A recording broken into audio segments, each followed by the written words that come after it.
Hello friends, welcome to exam times day के YouTube channel.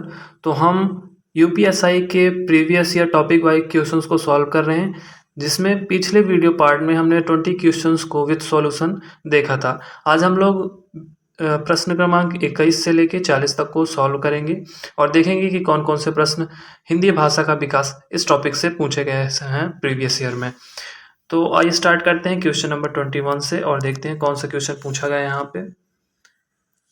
तो question number जो 21 है हमारा, इसमें पूछा गया है भारत में हिंदी किस वर्ग के अंतर्गत शामिल है। क्वेश्चन नंबर 21 है। ये प्रश्न यूपीएसआई परीक्षा 28 नवंबर 2021 तृतीय पाली में पूछा गया है। तो हिंदी को राजभाषा के अंतर्गत रखा गया संविधान में भाग 17 और अनुच्छेद 343 से 351 के बीच हिंदी का वर्णन है राजभाषा के रूप में। प्रश्न क्रमांक 22 से अगला प्रश्न पूछा गया है, पूर्वी हिंदी का उद्भव किस अपभ्रंश से हुआ है। तो पूर्वी हिंदी का उद्भव अर्धमागधी अपभ्रंश से हुआ है, जबकि पश्चिमी हिंदी का उद्भव सौरसेनी अपभ्रंश से हुआ है।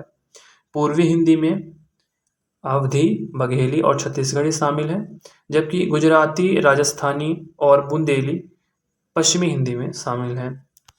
अगला है प्रश्न क्रमांक 23 और ये पूछा गया है 27 नवंबर 2021 द्वितीय पाली में।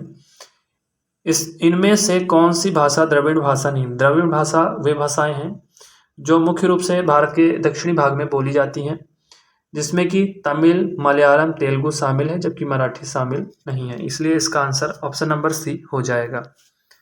अगले प्रश्न की ओर चलते हैं। अगला हमारा क्वेश्चन नंबर 24 है। यहाँ से आप देख पा रहे होंगे, इसमें पूछा गया विश्व हिंदी सचिवालय कहाँ स्थित है। ये भी पूछा गया है 27 नवंबर को ही द्वितीय पाली में।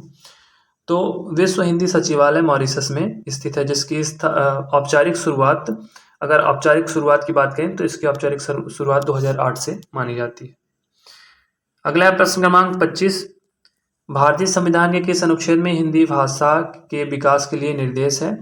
तो इसका ऑप्शन नंबर सी करेक्ट हो जाएगा, अनुच्छेद 351। मैं आपको सजेस्ट करूंगा कि आप 343 से लेकर 351 तक के सभी अनुच्छेद कवर कर लें, क्योंकि इससे डेफिनेटली आपको हिंदी भाषा का जो पेपर होगा उसमें डेफिनेटली आपको क्वेश्चन देखने के लिए मिलेगा। अगला है question number 26, Suriname, Mauritius, Guyana में बोली जाने वाली बोली कौन सी है। तो भोजपुरी यहाँ बहुत ज़्यादा बोली जाती है, यानी ऑप्शन नंबर सी इसका करेक्ट हो जाएगा। अगला क्वेश्चन नंबर 27, इनमें से ढूंढानी को अन्य किस नाम से जाना जाता है। तो इसका जो हमारा सही आंसर होगा वो होगा जयपुरी। प्रश्न क्रमांक 28 है, प्राकृत का पाणिनि किसे कहा जाता है। पाणिनि संस्कृत भाषा का जो व्याकरण है उसके प्रतिपादक माने जाते हैं। तो जो प्राकृत है उसका पाणिनि कहा जाता है हेमचंद्र जी को। एक बहुत ही प्रसिद्ध कृति है पाणिनि जी की, अष्टाध्यायी। आपने जरूर सुना होगा अष्टाध्यायी किसकी रचना है, पाणिनि की। अगला है प्रश्न क्रमांक 29, किशोरीलाल गुप्त की पुस्तक हिंदी साहित्य का प्रथम इतिहास इनमें से किस पुस्तक का अनुवाद है। तो the modern vernacular literature of Hindustan, यानी ऑप्शन नंबर सी इसका करेक्ट हो जाएगा। क्वेश्चन नंबर हमारे 29 का। और जो ये पुस्तक है इसको लिखा था अब्राहम ग्रियर्सन ने, the modern vernacular literature of Hindustan. इसके अलावा एक पुस्तक है ऑप्शन नंबर डी में, स्केच ऑफ हिंदी लिटरेचर। तो इसके जो लेखक है उनका नाम है एडविन ग्रीव्स। और ऑप्शन नंबर बी में एक पुस्तक है a history of Hindi literature. तो इसको लिखने वाले थे फ्रैंक अर्नेस्ट। क्वेश्चन नंबर 30 हमारा नेक्स्ट क्वेश्चन, नई समीक्षा शब्द का सर्वप्रथम प्रयोग किस विद्वान ने किया था। तो इसका ऑप्शन नंबर बी करेक्ट हो जाएगा, स्पिनगॉर्न। यहाँ पे क्वेश्चन नंबर 30 में ऑप्शन नंबर डी में है एक लेखक जिनका नाम है स्पेंगलर। स्पेंगलर की एक बहुत ही सुप्रसिद्ध कृति है जिसका नाम है the decline of the west, यानी पश्चिम का पतन। तो इसको जरूर याद रखिएगा, इंपॉर्टेंट क्वेश्चन। नेक्स्ट हमारा क्वेश्चन नंबर 31, भाट भाषा इनमें से किसे कहा गया है।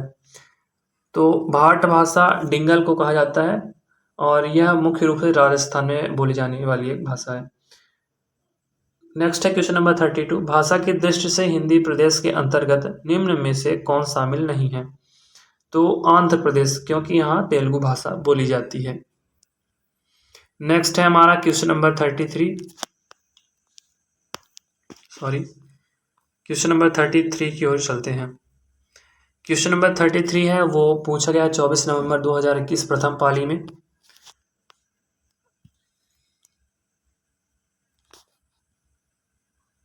हिंदी भाषा के उद्भव का सही अनुक्रम, इंपॉर्टेंट क्वेश्चन है, इसको याद रखिएगा।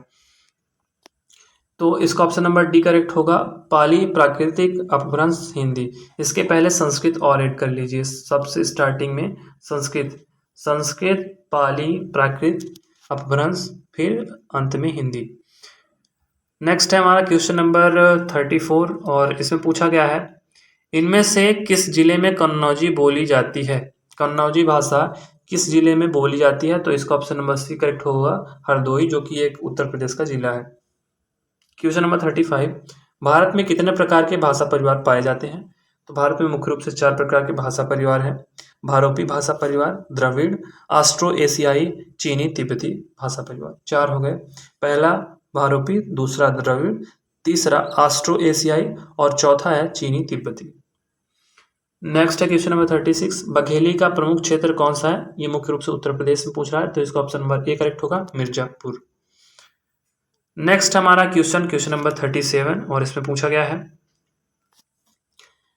केंद्रीय हिंदी निदेशालय का मुख्यालय कहाँ स्थित है। तो इसका ऑप्शन नंबर बी करेक्ट होगा, नई दिल्ली। इसके अलावा ये जो केंद्रीय हिंदी निदेशालय है या शिक्षा मंत्रालय के अंतर्गत आता है।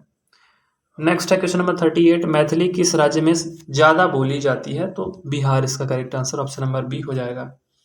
यूपीएसआई 2021 में पूछा गया है 24 नवंबर तृतीय पाली। नेक्स्ट हमारा क्वेश्चन नंबर 39, केंद्र सरकारी कर्मचारियों के हिंदी प्रशिक्षण हेतु गठित केंद्रीय हिंदी प्रशिक्षण संस्थान विभाग किस विभाग के अंतर्गत कार्यरत है। तो राजभाषा के विभाग के अंतर्गत यह कार्य करता है। नेक्स्ट है हमारा क्वेश्चन नंबर 40 और इसमें पूछा गया है निम्नलिखित कथनों में से कौन सा कथन सही नहीं है। पहला है असमिया उड़िया का विकास मागधी अपभ्रंश से नहीं हुआ है। तो असमिया और उड़िया का विकास मागधी अपभ्रंश से हुआ है, यहाँ पे नहीं शब्द हटा दीजिए, हुआ है यानी मागधी अपभ्रंश से, इसको याद रखिएगा। अवधी और बघेली बोलियों का विकास पूर्वी हिंदी से हुआ है, बिल्कुल सही है। हरियाणवी ब्रजभाषा बोलियों का विकास बिहारी उपभाषा से नहीं हुआ है, ये भी सही है। पूर्वी हिंदी का विकास अर्ध मागधी अपभ्रंश से हुआ है, मैंने अभी बताया आपको, ये भी सही है। तो यानी बी सी डी सही है और ए वाला जो है वो सही नहीं है, इसलिए इस क्वेश्चन का आंसर हम ए को कहेंगे। तो इस प्रकार थे आज ये 20 प्रश्न। आशा करता हूँ आपको वीडियो हेल्पफुल लगा होगा। अगर आप इसी प्रकार के टॉपिक वाइज सीरीज चाहते हैं प्रीवियस ईयर क्वेश्चन पेपर्स की, तो सपोर्ट करिए और वीडियो लाइक करिए। Thank you for watching the video. जय हिंद।